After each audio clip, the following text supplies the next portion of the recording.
Hey guys, thanks for tuning in. This is optibotimus coming to you with another video review. And today we're going to be taking a look at the new Transformers Combiner Wars Deluxe class, Vortex. The second figure in the Combaticons. For the package, you can see that he is a repaint of Alpha Bravo, but as a helicopter, I think it works pretty good. But you can see you got the nice open clamshell right here. On the side, you can see that you got a product shot of Bruticus as well as a nice artistic image, and then a number down here saying that he is 2 of 5. You can see that the background here is, the exclusive IDW cover. Got a real nice image of Blast Off there in the back. You come around here to the back of the package. You can see all 5 figures that do combine to actually form Bruticus. And it says Decepticon Vortex is the interrogator the Decepticons call when they need someone to cough up information. He'll take his targets for a wild ride, twisting, turning, looping, and diving through the sky. It's enough to make any bot cough up their secrets, and then some. And in true Scramble City fashion, you can see that Vortex can become an arm or a leg.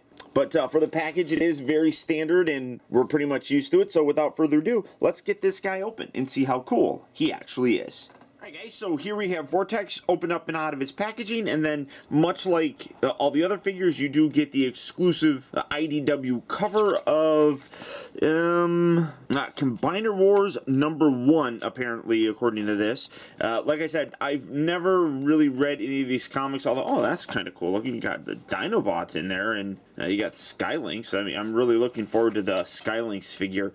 Really, I mean, pretty good art. Like I said, though, I don't read these, so I don't know really anything about it, if it's any good, if it's bad. A lot of people think that these are really good. Oh, that's pretty massive right there. I mean, that's kind of bad. But you come around here to the back of it, and you got a more extended read up. So if you do want to read it, go ahead, you can pause it and you can take a look. And then in addition to that, you come around here to the inside of the back cover, and you have the design phase and sketch phase, model phase, finished product. You got the color code, the chart right there. So all really very cool, and like I said, all the new deluxe figures come with that. Then as for the figure himself, as you can see, you got his weapon right here. You got this really nice handgun here with the rather large bullets there on the side. You come around to the other side, though, it's just an empty cavity right there. And then you have his foot/hand. I do wish that these had a little bit more of a silver color as opposed to the gray. That's just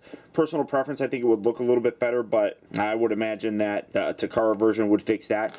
And then coming to the figure himself, again, it is just a straight up repaint. Now, specifically, it is a repaint of the Alpha Bravo, in that the head that you get is the Alpha Bravo head. So the rest of the body is identical between Blades and Alpha Bravo. It's just you get the Alpha Bravo head. But you can see helicopter, you got the little twirly guy right there, bringing in the Blades for comparison. Here you see where they are exactly identical, which, I mean, it isn't really all that bad. It's obviously a helicopter, so you really can't do too much. I know a lot of people complain because you got an Autobot and you got a Decepticon sharing the same mold. That's just, unfortunately, the way it is. The color, I think, is pretty good. Obviously, the yellow here really kind of stands out. That's probably what most people notice right off the bat. But for a comparison to his G1 self, you can see it's fairly decent. The color is a little bit lighter than the main body here. I have his weapon plugged in there, but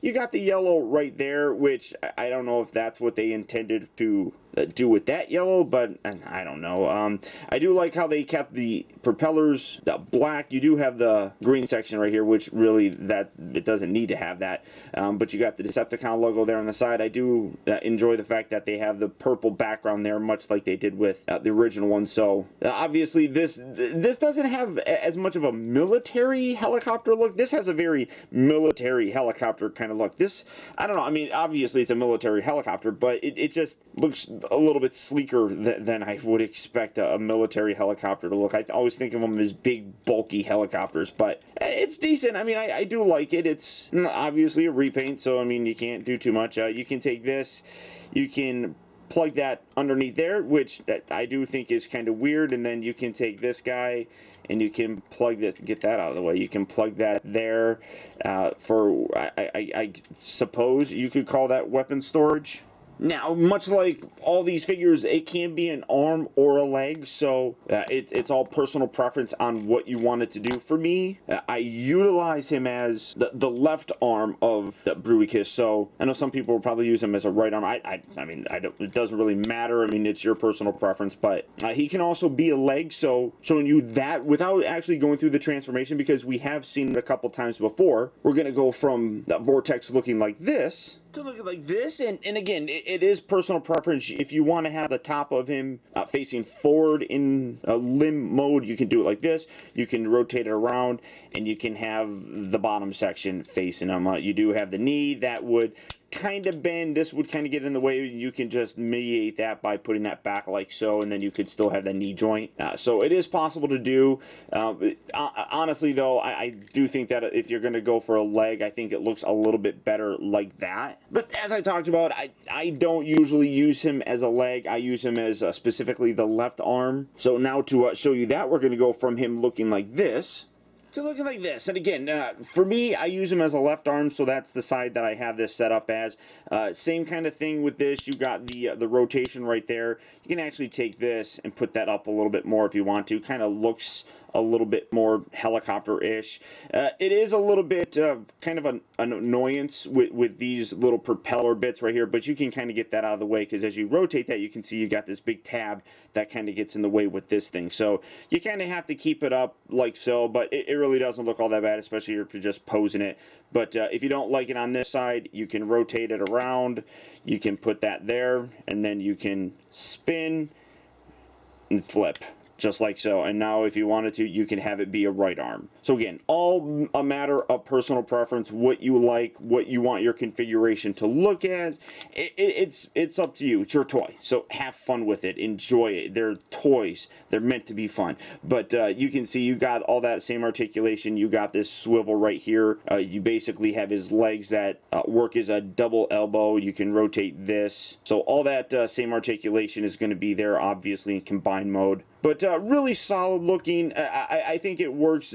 Specifically, I think that this mold works for Vortex. I think I would have preferred if it was me making these figures or whatever, I probably would have liked a little bit more of a bulky helicopter to be that Vortex in this. But I'm happy with it. I think it works pretty good. Now, again, like I said, the transformation to his robot mode is exactly the same that we've gotten before. So we're going to bypass all that. We're going to go from him in his arm mode to Vortex in his robot form. And as you can see, that yellow really does stick out.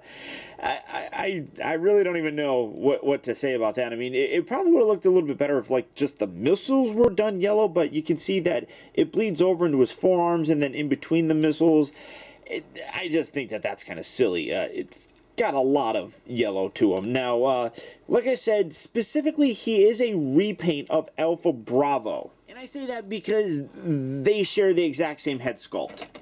Bringing in blades here, you can see that the head is different on this guy. So, like I said, specifically, he is just a repaint of the Alpha Bravo figure. But I guess even with this, I mean, they didn't really paint that all that well. So I guess it just kind of carries over. But because I really don't have a place for him, to me, he's kind of a pointless figure for me to have now. I kind of like this because at least I get to appreciate that head sculpt again. I mean, I know a lot of people complained because Blastoff didn't have a mouth kind of plate there. So I guess maybe I could take Alpha Bravo's head off, I suppose. That's not just on a ball joint. I could probably take that off and put that on Blastoff and maybe repaint it. I don't know. Just ideas. Just ideas I'm thinking of.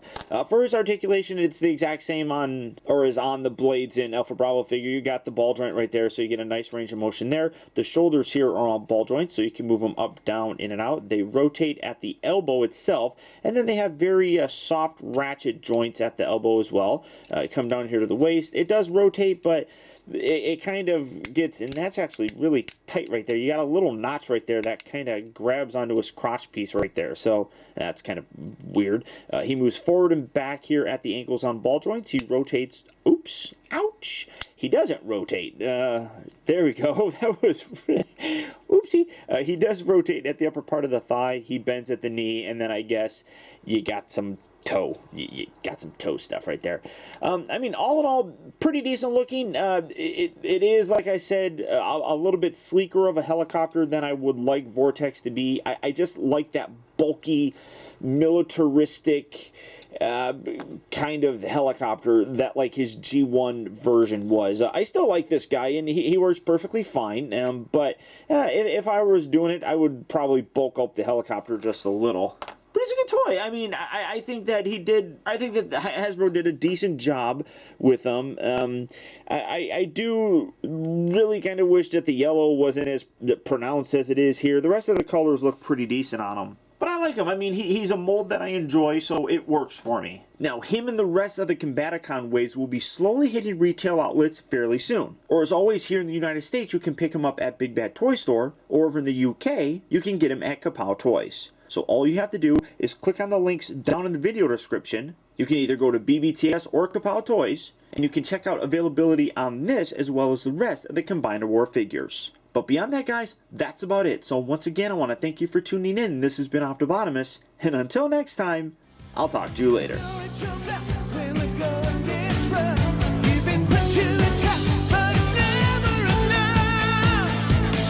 You